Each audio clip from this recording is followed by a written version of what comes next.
Assalamualaikum warahmatullahi wabarakatuh. Alhamdulillah wassalatu wassalamu ala Rasulillah wa ala alihi wa sahbihi wa mawalah wa la hawla wa la quwata illa billahi wa ba'du. Alhamdulillah, di malam hari ini kita bisa duduk kembali di Masjid Nidaul Ilmi Puting Beliung.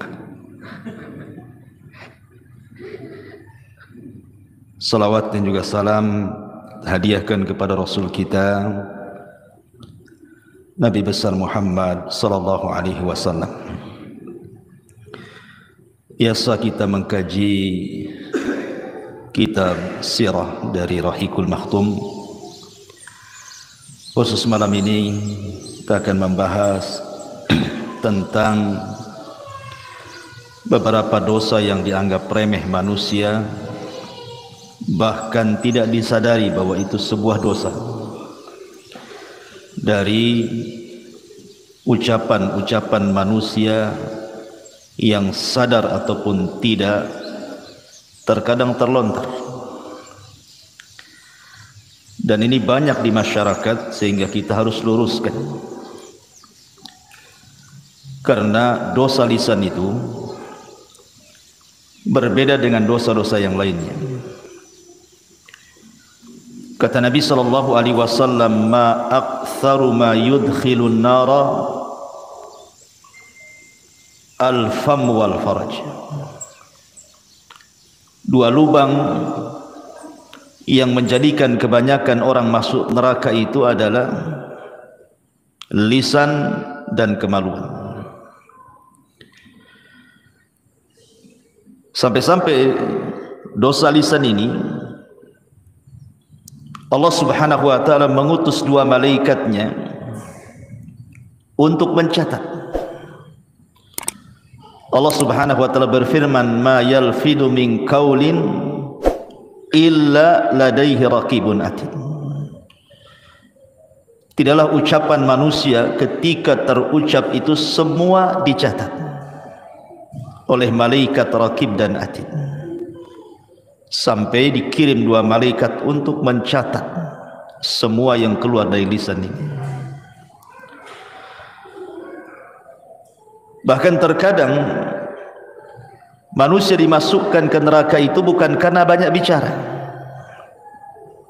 Boleh jadi mungkin satu kalimat yang dikeluarkan, tapi satu kalimat ini mengandung kemurkaan Allah subhanahu wa ta'ala, itu sudah cukup memasukkan ia ke dalam neraka.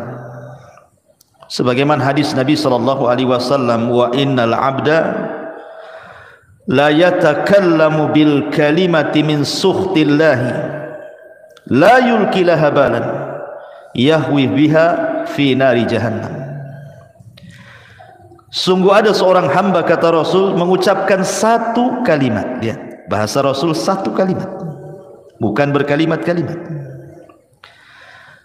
Tapi dalam satu kalimat ini terkandung kemurkaan Allah.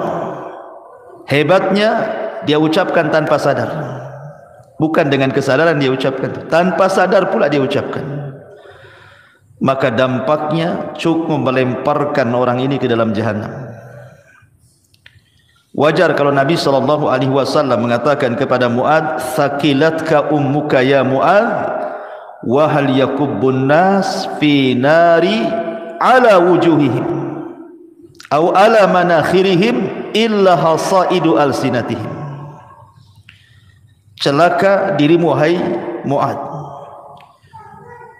kebanyakan manusia terjerumus ke dalam neraka di atas wajah dan hidung mereka itu kecuali karena dosa-dosa lisan. Maka malam ini kita akan membahas tentang dosa lisan.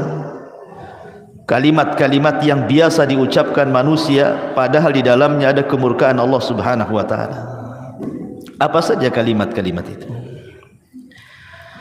Yang pertama, kita sering mendengar di masyarakat, kalau ada orang dinasihati, umpamanya seorang perempuan tidak pakai jilbab, dinasihati, pakailah jilbab, tutup aurat, berdosa. Apa katanya? Yang penting hatinya. Sering ngomong gitu kan? Yang penting kan hatinya Ustaz katanya.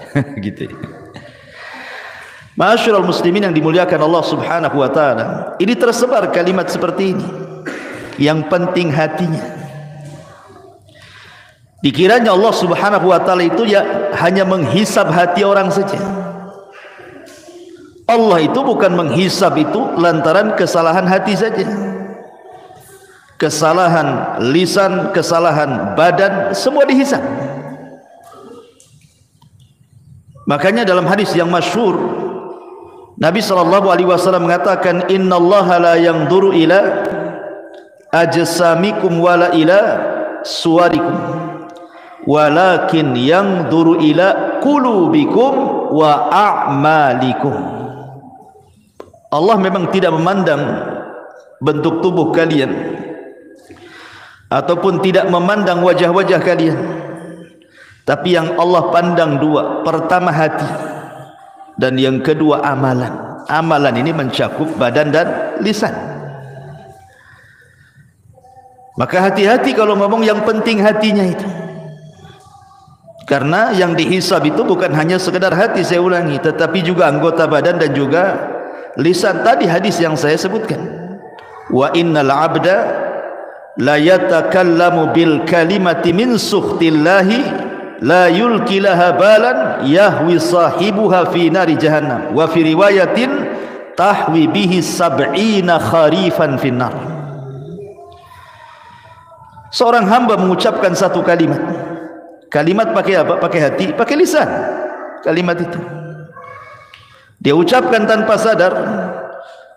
Rupanya kalimat itu mengandung kemurkaan Allah Azza wa Jal, cukup memasukkan dia ke dalam jahanam. Dalam riwayat dilemparkan ke dalam neraka jahanam sedalam 70 tahun. Maka hati-hati ngomong seperti itu. Yang penting hatinya. Orang yang ngomong yang penting hatinya pun belum tentu hatinya baik kan. Kalimat yang penting hatinya, emang hati anda yang ngomong begitu bersih? Kalau hati anda bersih, pasti akan melaksanakan perintah dan menjauhi larangan. Kalau bersih hatinya. Ketika anda mengatakan yang penting hati, menunjukkan hati anda ini kotor sebenarnya, tidak tunduk kepada syariat. Maka hindari kalimat-kalimat seperti ini. Ini kalimat pertama. Kemudian yang kedua, kalau ada orang dinasihati, umpamanya ini ya terbalik nih, wanita ini sudah berjilbab, panjang pula jilbabnya, pakai cadar, nikob, kaos kaki, kaos tangan gitu ya. Tetapi mungkin masih belum bisa meninggalkan perbuatan buruknya seperti ghibah, namimah, masih ada lah gitu.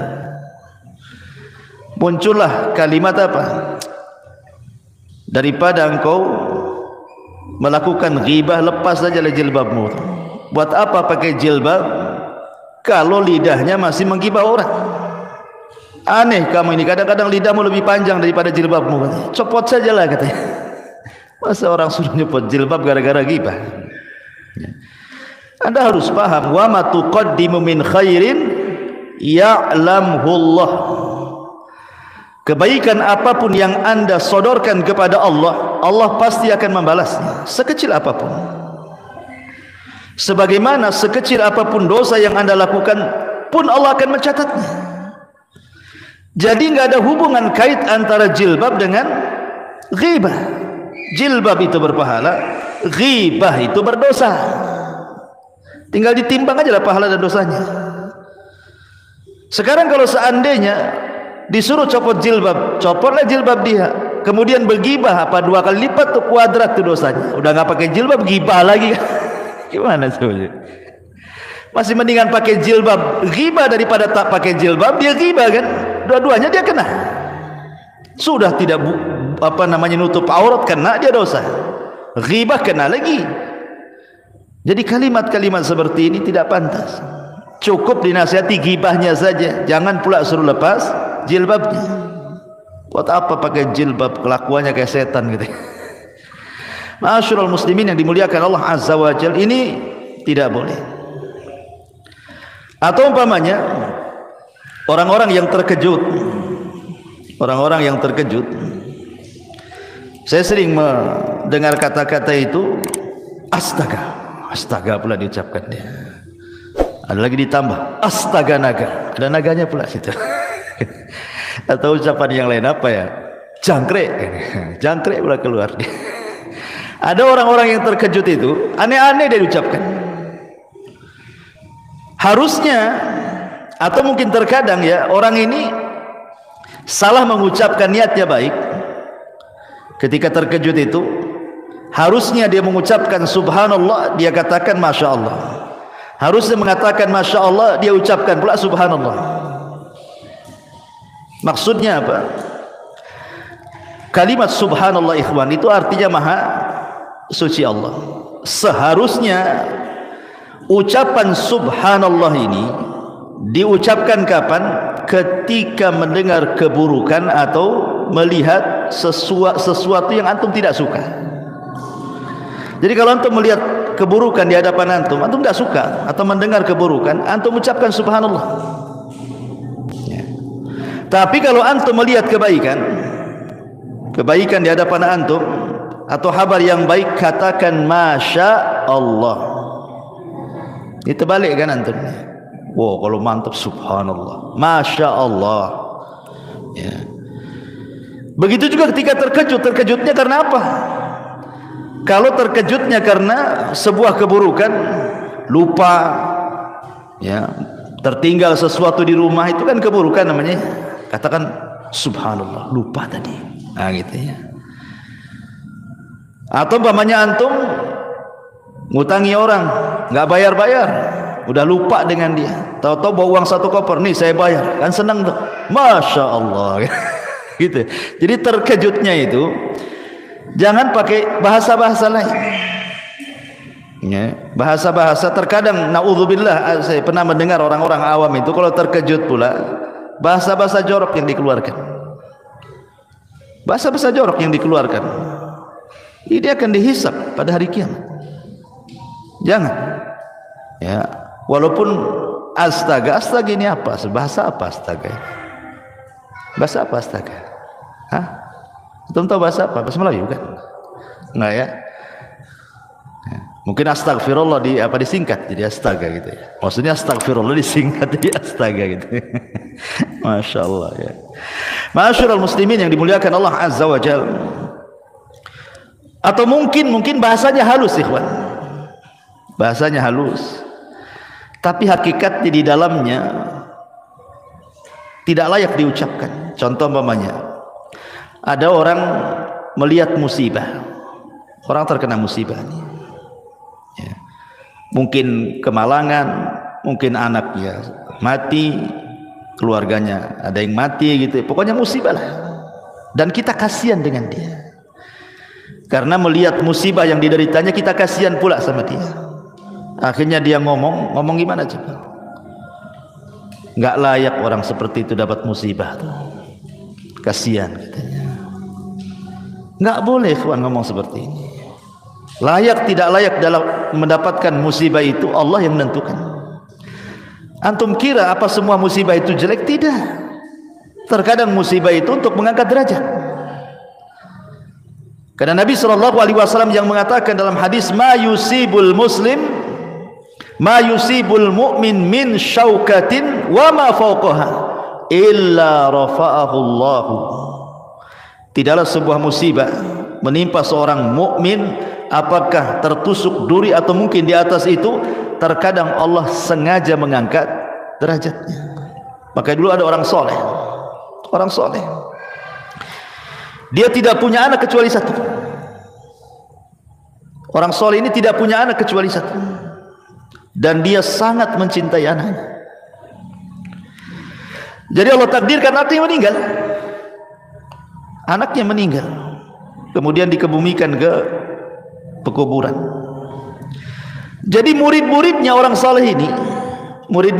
saleh ini tiba-tiba berteriak dan mengatakan, ya Rabb, kenapa mesti anak guru kami yang saleh ini yang meninggal, kenapa enggak kami saja, katanya.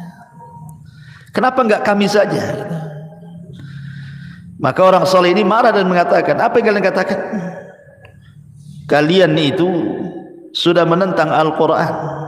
Kemudian dia membacakan ayat di dalam surah Al-Baqarah, wa ma min musibatin innalillahi, itu gimana ayatnya? Alladzina idza asabahum musibatun qalu innalillahi wa inna ilaihi rajiun. Harusnya kalian mengucapkan innalillahi wa inna ilaihi rajiun, bukan mengucapkan seperti itu. Kenapa enggak aku saja? Kenapa mesti dia kan? Kalimat seperti ini, ikhwan, ada kalimat halus, seolah-olah orang ini menuduh Allah Subhanahu wa taala apa? Zalim. Menuduh secara tidak langsung, mengatakan Allah zalim sama orang itu. Allah tidak zalim. Ketika Allah Subhanahu wa taala menimpakan musibahnya kepada seseorang, imma Allah sedang mengangkat derajatnya, atau imma Allah sedang menyadarkannya. Allah tegur dia supaya dia jangan terus bermaksiat, ditegur supaya sadar. Antum bilang kasihan, orang sedang diangkat derajatnya, antum bilang kasihan pula. Maka kalimat seperti itu tidak boleh. Atau mungkin sebaliknya, mungkin menurut mata kita orang itu tidak layaklah sukses, atau mungkin fisiknya cacat, tapi Allah Subhanahu wa taala bentang rizkinya, kaya dia, ya, usahanya asih bentang tikar aja, pokoknya berhasil. Tiba-tiba kita nyeletuk, masa orang kayak gitu kok bisa kaya? Jangan coba, masa orang kayak gitu? Nggak boleh. Karena Allah Subhanahu wa taala qasama akhlaqakum kama qasama arzaqakum. Allah itu sudah membagi akhlak kalian sebagaimana Allah membagi rizki-rizki kalian. Enggak boleh kita mengucapkan kalimat seperti itu. Karena langsung ataupun tidak, sadar ataupun tidak, Anda sudah menganggap Allah jahil. Mungkin Allah jahil,